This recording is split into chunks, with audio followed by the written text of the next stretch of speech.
মহরম মাস আমরা সবাই জানি এবছর মহরম মাস গেছে 10 তারিখ জুমার দিন, যেদিন কিয়ামত কায়েম হবে। হাদিসে পাকের মাধ্যমে প্রতীয়মান হয় যে জুমার দিন শুক্রবার মহরমের 10 তারিখে কিয়ামত অনুষ্ঠিত হবে।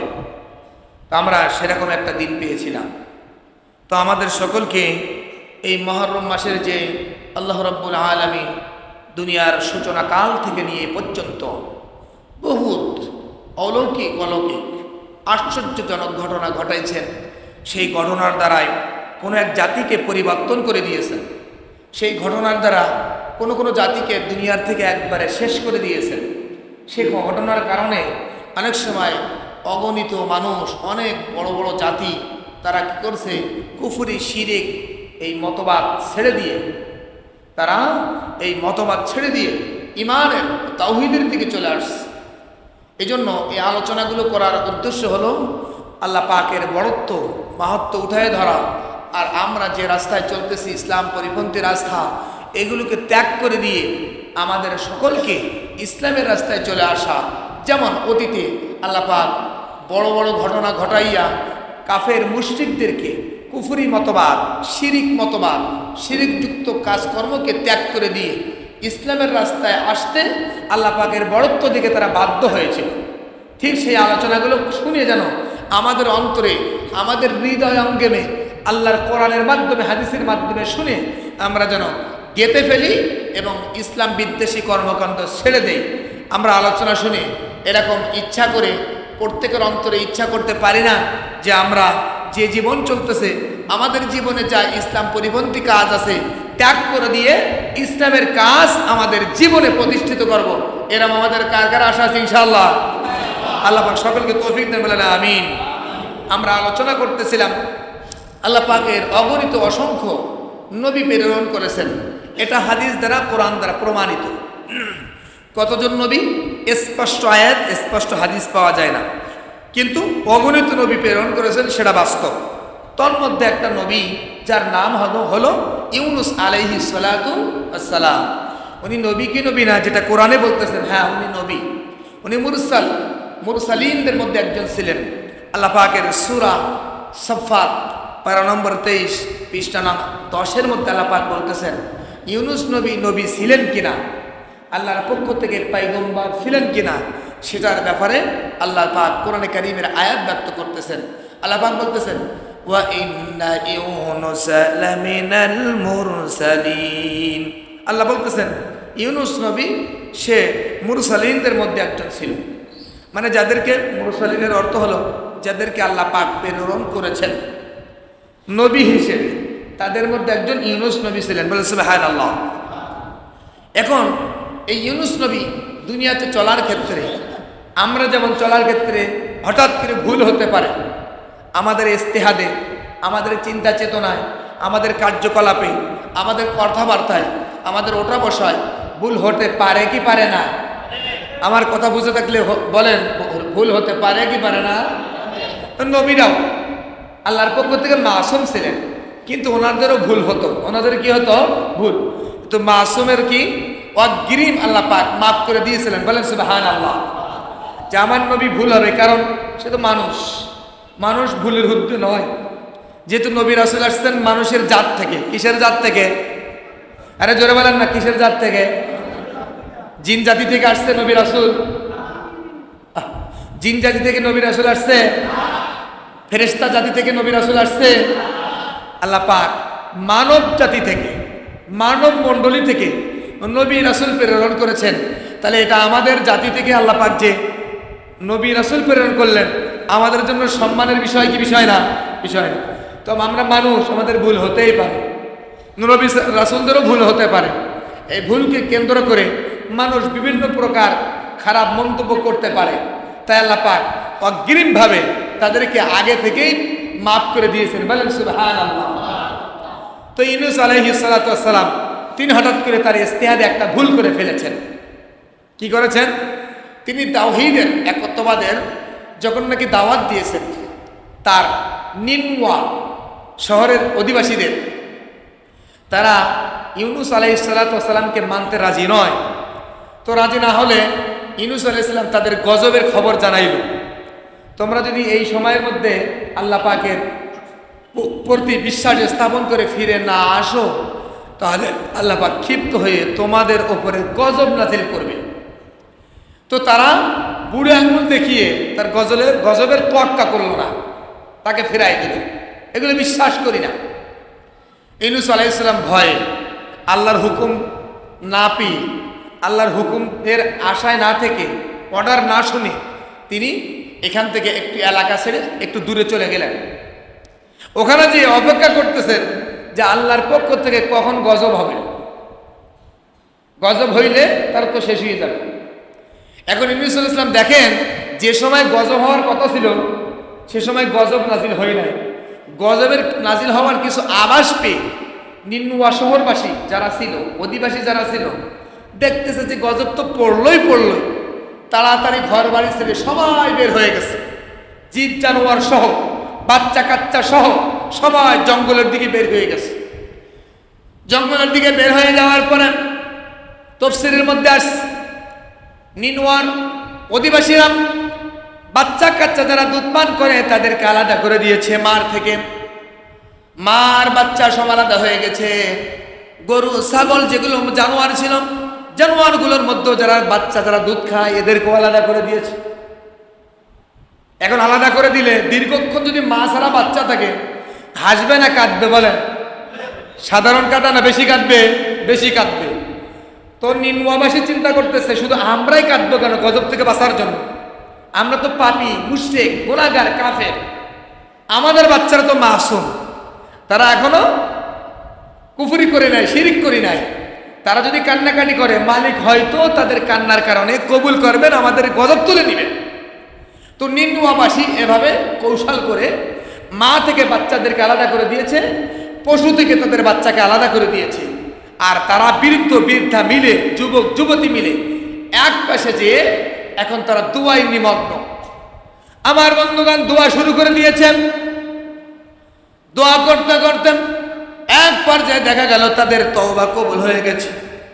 আসমানের নিচে যে গজব নেমেছিল, যে গজব সন্নিকটে পৌঁছেছে, এই গজব রব্বুল আলামিন তাদের থেকে উঠাই নিয়েছেন। বলেন সুবহানাল্লাহ। সেই আল্লাহ এখন আছে না নাই? জোরে বলেন আছে না নাই? যে আল্লাহ গজব দিতে পারেন ওই আল্লাহ গজব বন্ধ করতে পারেন। কথা বলেন ঠিক নেবে ঠিক? এই যে ভেনেজুয়েলায় যে গজব হইল, হাজার হাজার মানুষ ভূমিকম্পের গজবে মারা গেল। বলে 6 দিন, আমাদের কাছে খবর আসছে 6 দিন পর্যন্ত একটা বাচ্চা বিল্ডিং এর নিচে, মাটির নিচে চাপা পড়েছিল। এই বাচ্চা আবার দেখে যারা নাকি উঠানোর জন্য কাজ করতেছিল, স্বেচ্ছাসেবক, তারা কাজ করে উঠাইছে। 6 দিন পর্যন্ত না খেয়ে সেখানে বাস করতেছে। আল্লাহ পাক জীবিত রাখছেন। বলেন সুবহানাল্লাহ। তাহলে বাঁচানোর মালিক কে? আরো আসতে বলেন আল্লাহর নাম বাড়িতে যেই বলবেন। বাঁচানোর মালিক কে? মারার মালিক কে? আল্লাহ। এজন্য ভয় করতে হবে আমাদের কার? বিধান মানতে হবে কার? আল্লাহ। আমাদের যুগে এই সময় 6 দিন মাটির নিচে থেকে কিছু না খেয়ে, অক্সিজেন কি অবস্থা, কি কষ্টজনক দায়ক জায়গা, যেখানে হাওয়া বাতাস পৌঁছাচ্ছে না। ভূমিকম্পে বিল্ডিং ধসে পড়ে তার নিচে ছিল, সেখান থেকে বের করছে জীবিত অবস্থায়। আসলে মালিক যদি চায় আমি একে বাঁচাবো, পৃথিবীর কারোর ক্ষমতা নাই মারার। কথা বলেন ঠিক নেবে ঠিক? আল্লাহর অর্ডার। এই সমস্ত গজব থেকে বাঁচার জন্য আমাদেরকে ইসলাম বিদ্বেষী কর্মকাণ্ড ত্যাগ করতে হবে। কথা বলেন ঠিক নেবে ঠিক? ইউনুস আলাইহিস সালাতু ওয়াস সালাম দূরে থেকে দেখতেছেন যে সময় দিয়েছিলাম গজব পড়ার, গজব নাজিল হওয়া, এই গজব তো ওই সময় নাজিল হলো না। এখন আমি তো মৃত্যুক হয়ে গেলাম। আমি এখন যদি তাদের কাছে যাই, তাহলে ওনার এলাকায় একটা নিয়ম ছিল, রীতিনীতি ছিল। কেতাবের মধ্যে আসছে যে, এক রেওয়াতে আসছে, যারা মৃত্যুক সাব্যস্ত হয় তাদেরকে মৃত্যু দণ্ড দেওয়া হয়। এখন ওনার দৃষ্টিতে উনি মৃত্যুক সাব্যস্ত হয়েছে, যে গজব নাজিল হবে, কিন্তু গজব নাজিল হয় নাই। এদিকে যে তারা করন্দন করে গজব উঠাই দিয়েছে মালিকের কাছে, মালিক উঠাই নিয়েছেন, এটা তো তিনি জানেন না। তিনি চিন্তা করতেছেন এখন আমি যদি যাই আমার মৃত্যু দণ্ড নিশ্চিত। সুতরাং সেখানে আর তিনি গেলেন না। আমার ভাইয়েরা, ইউনূস আলাইহিস সালাম তিনি নিজে এখন ইস্তেহাদ করলেন, এখন আমি তো গিয়ে মৃত্যুদণ্ড হয়ে যাবে, আমি আর তাদের এলাকায় যাব না, আমি তাদের এলাকা ছেড়ে এখন অন্য এলাকায় চলে যাব। এখানে যাওয়ার যে নিয়ত করছেন এটা আল্লাহর অর্ডারে নয়, নিজের ইস্তেহাদে। এটাই তার ভুল, এটাই কি ইউনূস আলাইহিস সালামের ভুল। আরে ভাই, আমাদের ভুল হতে পারে না? পারে, কারণ তিনি মানুষ, ভুল হতেই পারে। ইস্তেহাদ করছেন, যাইতে যাইতে তিনি নদীর কিনারে দেখলেন মালবাহী, মাল বোঝাই একটা নৌকা। এই নৌকায় উঠছেন, ওঠার পরে ছাড়ছেন, সংক্ষেপে বলি, নদীর মাঝখানে যাওয়ার পরে বিশাল ঢেউ হঠাৎ করে দেখা গেল সৃষ্টি হয়ে গেছে। নৌকার মাঝি সহ সবাই চিন্তা করতেছে, একটু আগেই আসমান পরিষ্কার, এখনো দেখতেছি পরিষ্কার, ঢেউ কিভাবে এখানে তৈরি হয়ে গেল। তারা ইস্তেহাদ করে চিন্তা ভাবনা করে বের করলো, নিশ্চয় আমাদের মাঝে কোনো মালিকের কোনো গোলাম তার অনুমতি ছাড়া অন্যায়ভাবে চলে আসছে, এজন্য আমাদের এই নৌকাতে আছে, আমাদের এই কিস্তিতে আছে, এই পরিস্থিতির শিকার আমরা এই জন্য হয়েছি। এখন তারা চিন্তা করতেছে, এই চিন্তার মধ্যে ইউনূস আলাইহিস সালাম বলতেছেন, যদি আমি নিজেকে প্রকাশ না করি তাহলে নৌকায় যারা আছে সবাই মারা পড়ে যাবে। মুসলমান ভাইরা আমার, ইউনূস আলাইহিস সালাম তিনি তো পালায়ন করলেন। আল্লাহ পাক সেই কথাটা কোরআনে বলছেন, ইয আবাকা ইলাল ফুলকিল মাশহুন। আল্লাহ পাক বলতেছেন যে স্মরণ করেন, পেয়ারা হাবিবকে বলতেছেন, যখন পালায়ন করলো ইউনূস নবী, পালায়ন করে মাল বোঝায় একটা কিস্তিতে আরোহণ করলো, এই কথাটা স্মরণ করেন, এখানের এই ঘটনাটা স্মরণ করেন। পেয়ার হাবিবকে বলা মানে আমাদেরকেও বলতেছেন কে? আরে ভাই জোরে বলেন, আমাদেরকেও বলতেছেন কে? মালিকের হুকুম ছাড়া কোনো কাজ করে ফেললে ইসলাম বিদ্বেষী, ক্ষিপ্ত হবেন কে? রাগান্বিত হবেন কে? খুশি হবেন না কে? আল্লাহ তাআলা। এই জন্য আমাদের ফিকির করতে হবে, নবীকে পড়তো ছাড় দেন নাই কে? আর আল্লাহর নাম জোরে বলেন, কে ছাড় দেন নাই? আল্লাহ তাআলা। আর আমি আর আপনি কোথায়? এখন ইউনূস আলাইহিস সালাম বলতেছেন স্বইচ্ছায়, আরে ভাই তোমাদের চিন্তার দরকার নাই, আমি নিজে আমার মালিকের, আমার মুনিবের অর্ডার ছাড়া চলে আসছি পালায়ন করে, আমাকে যা ইচ্ছা তোমরা তাই করো, আমাকে নদীতে তোমরা নিক্ষেপ করে দাও। ইউনূস আলাইহিস সালাম বলার পরে তারা বিশ্বাস স্থাপন করতেছে না, বিশ্বাস করতেছে না।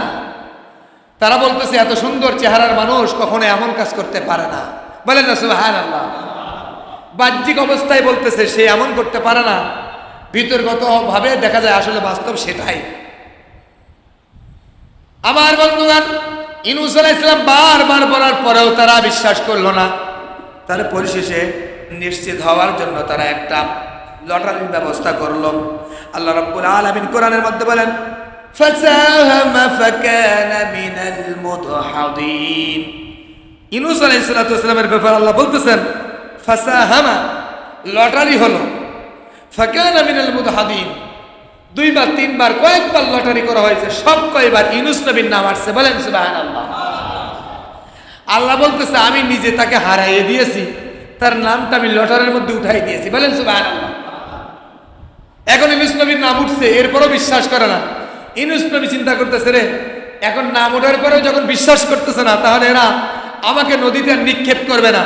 উনি নিজের পক্ষ থেকে লাভ দিয়ে নদীতে ঝাঁপ দিয়েছে, নদীতে লাভ দিয়েছে।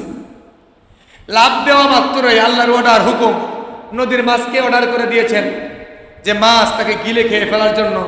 মাছ তাকে গিলে খেয়ে ফেলেছে।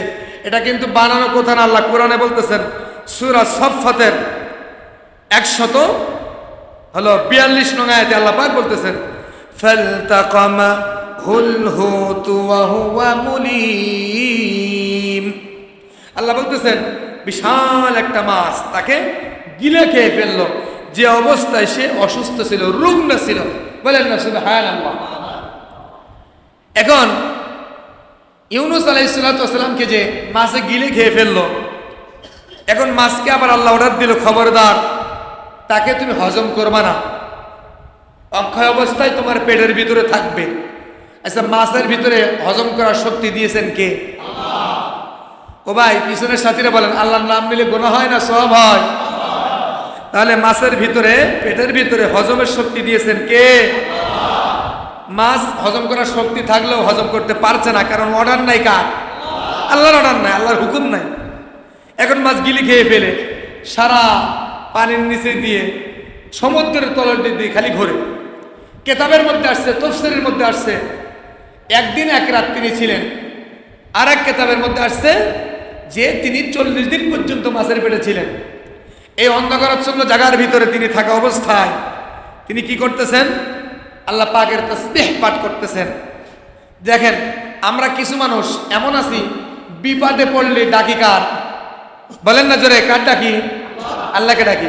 কিছু মারে বাবারে এরম বলে ফেলি। যারাদের জমানে আল্লাহ থাকে, বিপদে পড়লেই ডাকে কার? আল্লাহকে ডাকে। ইউনূস আলাইহিস সালাম বিপদে পড়েছেন, এমন বিপদ যেখানে উদ্ধার করার মতো মালিক ছাড়া আর কেউ, জোরে বলেন, উদ্ধার করার মালিক ছাড়া আর কেউ নাই। কোনো মানুষের হাত নাই, কেউ দেখতে পায় না, কেউ জানে না।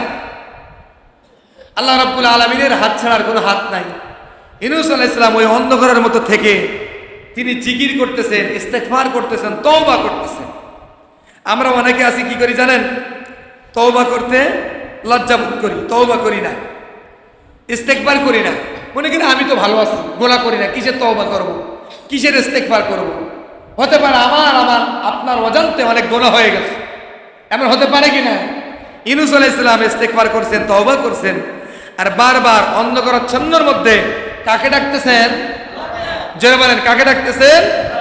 আল্লাহ পাক সূরা আম্বিয়ার 17 নম্বর পারার 8 নম্বর পৃষ্ঠায় 78 নং আয়াতের মধ্যে আল্লাহ পাক বলতেছেন,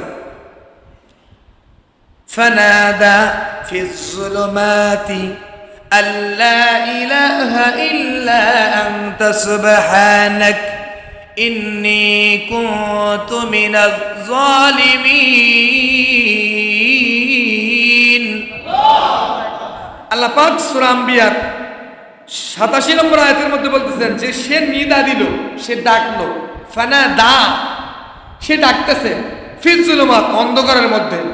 মাছের পেটে কোনো আলো নাই, মাছের পেটে কোনো আলো নাই, এই অন্ধকারের মধ্যে থেকে সে ডাকতেছে আর বলতেছে, আল্লাহ ইলাহা ইল্লা আনতা সুবহানাকা ইন্নী কুনতু মিনাজ জালিমিন। কোন ইলাহ নাই কিন্তু আল্লাহ তুমি আছো, সুবহানাকা, তোমার পবিত্রতা বর্ণনা করছি আমি, নিশ্চয় আমি, ইন্নী কুনতু মিনাজ জালিমিন, আমার কৃতকর্ম আমি জুলুম আকারে করে ফেলেছি।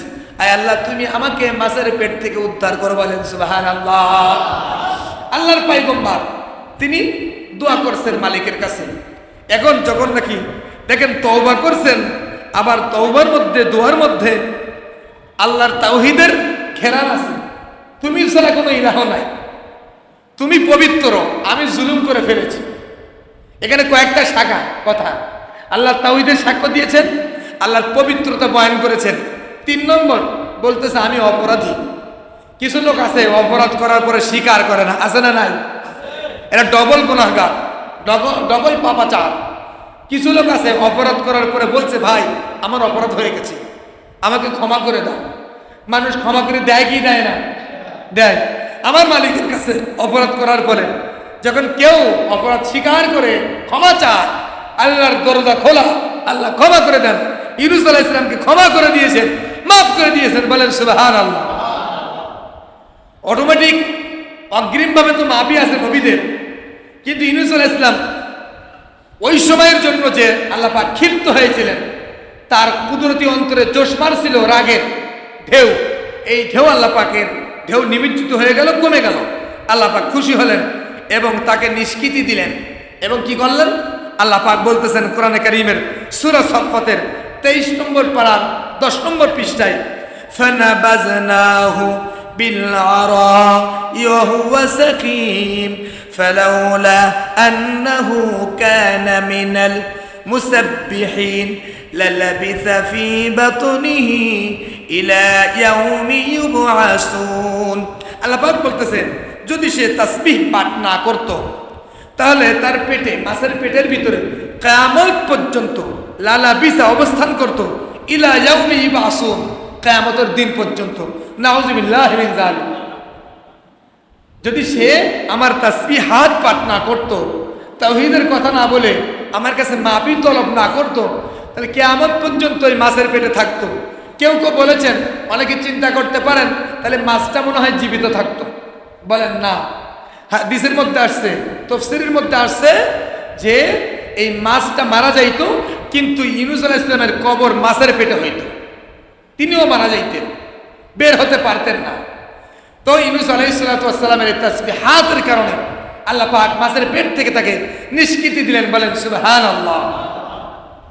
যে দোয়াটা তিনি পাঠ করেছেন, তাফসীরের মধ্যে আসছে, কোন মানুষ যদি পৃথিবীর কঠিন থেকে কঠিন বিপদে মুবতলা হয়ে যায়, বিপদের সম্মুখীন হয়ে যায়, আর সে যদি বারবার এটা পড়ে, সবাই পড়ে দোয়ায়ে ইউনূস যেটাকে বলা হয়, তাফসীরের মধ্যে আসছে যদি কেউ পড়ে, পয়গম্বর সাল্লাল্লাহু আলাইহি ওয়াসাল্লাম বলেছেন, তাহলে তার এই বিপদ থেকে উদ্ধার করে দিবেন কে? আল্লাহ রাব্বুল আলামিনের পয়গম্বর সাল্লাল্লাহু আলাইহি ওয়াসাল্লাম বলেছেন। এই জন্য বিপদে পড়লে দোয়ায়ে ইউনূস পড়তে হয়। কি পড়তে হয় বলেন? দোয়ায়ে ইউনূস। দোয়ায়ে ইউনূস পড়লে আল্লাহ পাক তাকে বিপদ থেকে নিষ্কৃতি দিবেন। বলেন সুবহানাল্লাহি ওয়া বিহামদিহি। মুসলমান ভাইরা আমার, আল্লাহ রাব্বুল আলামিন এরপর বলেন, ফানাবাযনাহু বিল আরাই ওয়া হুয়া সাকিম। আমি মাছের পেট থেকে তাকে নিষ্কৃতি দিলাম, নিক্ষেপ করলাম একটা মরুভূমির প্রান্তরে, সমুদ্রের তীরের মধ্যে তাকে নিক্ষেপ করে দিলাম, যে অবস্থায় সে রুগ্ন ছিল, অসুস্থ ছিল। এরপরে আমি কি করলাম? ওয়াআমবাতনা আলাইহি শাজারাতাম মিন ইয়াকতিন। আমি রব্বুল আলামিন সেই মরুভূমির মধ্যে আমি রব্বুল আলামিন একটা লতা বিশিষ্ট গাছ আমি উৎপাদন করে ফেললাম। বলেন সুবহানাল্লাহ। লতা বিশিষ্ট গাছ, তাফসীরের মধ্যে আসছে এই গাছটা কি গাছ ছিল? তার খাওয়ার জন্য, তার ছায়া দেওয়ার জন্য। তো তাফসীরের মধ্যে আসছে গাছটা ছিল লাউ গাছ। কি গাছ ছিল বলেন? লাউ গাছটা ছোট, কিন্তু পাতা কি? পাতা কি বলেন? বড়। এখন প্রশ্ন আসবে, হুজুর লাউ গাছ তো হইলেই গাছ তো থাকে মরুভূমির প্রান্তের নিচে শুয়ে থাকে, তাহলে তো এটার নিচে কেমনে ছায়া হবে? তো তাফসীরের মধ্যে আসছে যে গাছটা হয়তো ডগা বিশিষ্ট ছিল, আল্লাহ পাক কুদরতভাবে করেছিলেন, গুড়িওয়ালা করেছিলেন এবং গাছটার পাতা করেছিলেন। অথবা কোনো গাছ সেখানে ছিল, সেই গাছের গোড়া থেকে এই লাউ গাছ উৎপন্ন করে গাছের চতুর্দিক থেকে আল্লাহ পাক লাউ গাছে ছেয়ে দিয়েছিলেন, যার কারণে মরুভূমির প্রান্তরে নিচে একটু ছায়ার ব্যবস্থা হয়েছিল। যে আল্লাহ বিপদে ফেলান, ওই আল্লাহ বিপদ থেকে উদ্ধার করে আবার রৌদ্র তাপ থেকে নিষ্কৃতি এবং আরামের ব্যবস্থা করেন। বলেন সুবহানাল্লাহ। বিপদ দিয়েছেন আল্লাহ ইউনূস নবীকে, বিপদ থেকে উদ্ধার করে আবার ছায়ার ব্যবস্থা করেছেন আল্লাহ। বলেন সুবহানাল্লাহ। মুসলমান ভাইরা আমার, ইউনূস আলাইহিস সালাম সুস্থ হয়ে গেলেন।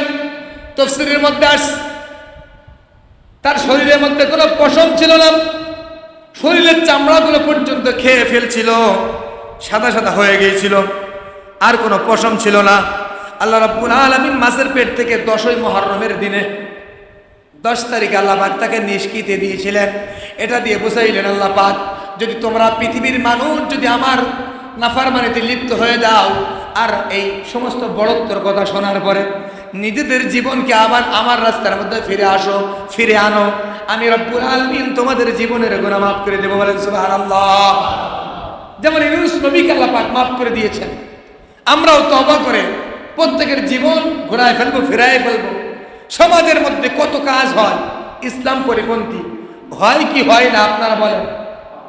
ও ভাই, হয় কি হয় না? আমরা পাশে যারা থাকি তাদের দায়িত্ব, যারা করে তাদেরকে বলার পরে আমার আপনার দায়িত্ব খালাস। সে যদি ওই কাজটা করেও তাহলে গুনাহগার সে হবে, আমি হব না, যেহেতু আমি বলেছি। এই জন্য যে সমস্ত অনুষ্ঠান আমরা করি, এই অনুষ্ঠানগুলো আপনারা মুসলমান হয়ে থাকলে বলেন ইসলাম অনুযায়ী করতে হবে না হিন্দুয়ানি প্রথা অনুযায়ী করতে হবে? জোরে সরে বলেন। আমরা মুসলমান হিসেবে আমাদের বাড়িতে অনুষ্ঠান তো হবেই, অনুষ্ঠানগুলো ইসলাম অনুযায়ী করব, হিন্দুয়ানি পন্থা আমরা করব না। পারবো তো ইনশাআল্লাহ? এই জন্য ভাই, এর আগেও বলেছি, অনুষ্ঠানের মধ্যে হিন্দু ভাইয়েরা নারী পুরুষ একসাথে খাওয়ার ব্যবস্থা করে, করে কি করে না? ও ভাই ইমানের সাথে জোরে বলেন না, করে কি করে না? আমাদের বাড়ির দিকে হিন্দু আছে, দেখছি ওরা অনুষ্ঠানে কোনো পার্থক্য করে না, নারী পুরুষ একসাথে খাওয়ার ব্যবস্থা করে। আমাদের মধ্যে তাদের মধ্যে এই ক্ষেত্রে কোনো প্রকার পার্থক্য আছে? নাই। কেন নাই? আমরা বলছি আমরা মুসলমান, তারা তো হিন্দু, তারা কাফের। এখন আমাদের কর্মের ভিতরে যদি পার্থক্য না থাকে, তাহলে কাজে কর্মে পার্থক্য না থাকলে মুসলমান কেমনে হলাম? আমি যদি না বলি আপনারা বলবেন এগুলো তো আমরা জানি না, শুনি নাই, এগুলো অনুষ্ঠান কেমনে করতে হয়। নারীদের খাওয়ার ক্ষেত্র আলাদা করে ফেলতে হবে, পুরুষদের খাওয়ার ক্ষেত্র আলাদা করে ফেলতে হবে, নারীদের ভিতরে নারী কর্মী দিয়ে তাদের খেদমত করাইতে হবে। এটাই হলো ইসলাম পদ্ধতি। কথা বলেন ঠিক না? এই জন্য আমি বলছি মুহররমের এই মাসের ভিতরে পৃথিবীর মধ্যে আল্লাহ পাক অনেক ঘটনা ঘটাইছেন। ও ভাই, এ তো আমার কথা বলছি না, আমি আর আপনি যে আল্লাহর কুদরতি পায়ে সেজদা করতেছি ওই আল্লাহর কথা বলতেছি। আমি আর আপনি যে আল্লাহর কুদরতি পায়ে সেজদা করতেছি, আমরা কার কথা বলতেছি? ওই আল্লাহর কথা বলতেছি। ওই আল্লাহর নিয়ম হলো নারী পুরুষ আলাদা আলাদা খাওয়ার ব্যবস্থা করা। অনুষ্ঠানের মধ্যে আমরা কে কে ইচ্ছুক আছি সামনে বাড়িতে ঘরে অনুষ্ঠান হলে হাত জায়গায় দেখেন ইনশাআল্লাহ, নারায়ে তাকবীর, হাত নামা। আর যদি না করেন তাহলে ওই অনুষ্ঠানে যত গুনাহ হবে নারী পুরুষ অবাধ চলাফেরার কারণে সব গুনার ভাগীদার অনুষ্ঠান করার মালিক যে সেই হবে। কথা বলেন ঠিক না বেশি? আল্লাহ রাব্বুল আলামিন এরপরে বলতেছেন আমি তাকে সুস্থতা দান করে এরপরে গাছ উৎপন্ন করে আমি তাকে এখন অর্ডার করতেছি, যাও আবার ওই এলাকায় চলে যাও, নিনওয়া দেশ, নিনওয়া এলাকা, সেই শহরে যেয়ে তুমি সেই অধিবাসীদেরকে একত্ববাদের কথা তাদের জানাও। এদিকে নিনওয়াবাসী কি করছে? গজব উঠে যাওয়ার পরে তারা হন্যে পাগল হয়ে ইউনুস নবীকে তালাশ করতেছে, কই গেল কই গেল। আমরা তার হাতে বায়াত গ্রহণ করে ইসলামের ছায়াতলে এসে ইসলাম ধর্ম গ্রহণ করব। তারা বিশ্বাস করে ফেলেছে যে আমরা দোয়া করেছিলাম যে আল্লাহ গজব পাঠাইছিল ওই আল্লাহ উঠাই দিয়েছে, সুতরাং আর নাফরমানি করা যাবে। মুসলমান ভাইরা, আল্লাহ পাক বললেন وَأَرْسَلْنَاهُ إِلَى مِائَةِ أَلْفٍ أَوْ يَزِيدُونَ। আল্লাহ পাক বললেন আমি পাঠাইলাম ইউনুসকে নিনওয়া শহরে, ইলা মিয়াতি আলফিন, যেখানে 100,000 মানুষ বলেছেন। আল্লাহ পাকের কুদরতি দৃষ্টি দিয়ে বলেন নাই, তাহলে তো নিখুঁত ভাবেই বলতেন। মুসলমান ভাইরা আমার, আল্লাহ রাব্বুল আলামিন পয়গম্বরকে পাঠাই দেন। এরপরে পয়গম্বরকে পাওয়ার পরে তারা সাদরে গ্রহণ করে নিলেন। গ্রহণ করার পরে তারা সবাই ঈমান গ্রহণ করলেন। আল্লাহ পাক সে কথা বললেন ফাআমানু ফামাত্তা'নাহুম ইলা হিন। তারা ঈমান গ্রহণ করলো। আল্লাহ পাক বলতেছে কুফরিয়া শিরক বাদ দিয়ে যখন ঈমান গ্রহণ করেছে, আমি আল্লাহ পাক তাদের প্রতি সন্তুষ্ট হয়ে তাদেরকে জীবন যাপন করার জন্য কিছুদিন আমি সুযোগ করে দিলাম। বলেন সুবহানাল্লাহ। এখন এখানে ইলাহিন বলেছেন কিছু সময় পর্যন্ত। এই সময়ের মেয়াদ কতটুকু?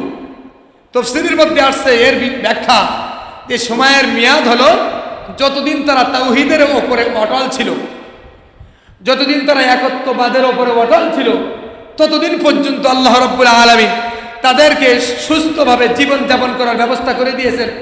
যখন আবার মতবাদ গ্রহণ করে নিল, তখনই আল্লাহ পাক আবার তাদের মধ্যে অশান্তি সৃষ্টি করে দিল। চিৎকার দিয়ে বলেন নাউযুবিল্লাহি মিন যালিক। তাহলে এই মুহররম মাসের মধ্যে নিনওয়া নামক এলাকার অধিবাসীরা কুফর ও শিরকের মধ্যে নিমজ্জিত ছিল। তাওহীদের বাণী, একত্ববাদের বাণী তাদের জীবনে বাস্তবায়ন করার কারণে তাদেরকে আযাব থেকে, গজব থেকে নিষ্কৃতি দিয়েছেন কে? আমরা এই আলোচনার দ্বারা কি শিখলাম, কি শুনলাম আর কি বুঝলাম? এটাই বুঝলাম যে আল্লাহ পাকের জমিনে থেকে শিরিক, কুফর আর ইসলাম পরিপন্থী কর্মকাণ্ডের সাথে যারা জীবন বাস্তবায়ন করবে তাদের জীবনে অশান্তি দিবেন কে? জোরে বলেন, তাদের মধ্যে, তাদের জীবনের মধ্যে অশান্তি বিরাজ করবে, এই অশান্তি দিবেন কে? আর যারা ইসলাম মোতাবেক চলবে তাদের মাঝে শান্তি দিবেন কে? তো আমরা ইসলামের বিধান মানতে আমরা রাজি আছি কিনা সবাই ইনশাআল্লাহ? আমরা যারা বেনামাজি নামাজ পড়ি, আমরা যারা সুদখোর সুদ মুক্ত হই, সুদ খাওয়া মুক্ত হই, আমরা যারা চাঁদাবাজি করি চাঁদাবাজ ত্যাগ করি, আমরা যারা অন্য সম্পদ এই জোরপূর্বক আমরা ছিনিয়ে নিয়ে খাই সেগুলো বর্জন করি, আমরা সবাই আসেন একসাথে, যেমন নিম্নবাসীরা লক্ষ লক্ষ মানুষ একত্রিত হয়ে কুফর শিরক নামক মতবাদ ছেড়ে দিয়ে তাওহীদি মতবাদ গ্রহণ করার কারণে শান্তি প্রতিষ্ঠা হয়েছে। আমাদের মাঝে আসেন, একসাথে আমরা ইসলাম বিধান পালন করে নিয়ে আল্লাহ আমাদের মধ্যে শান্তি প্রতিষ্ঠিত করুক। পার্বত ইনশাআল্লাহ।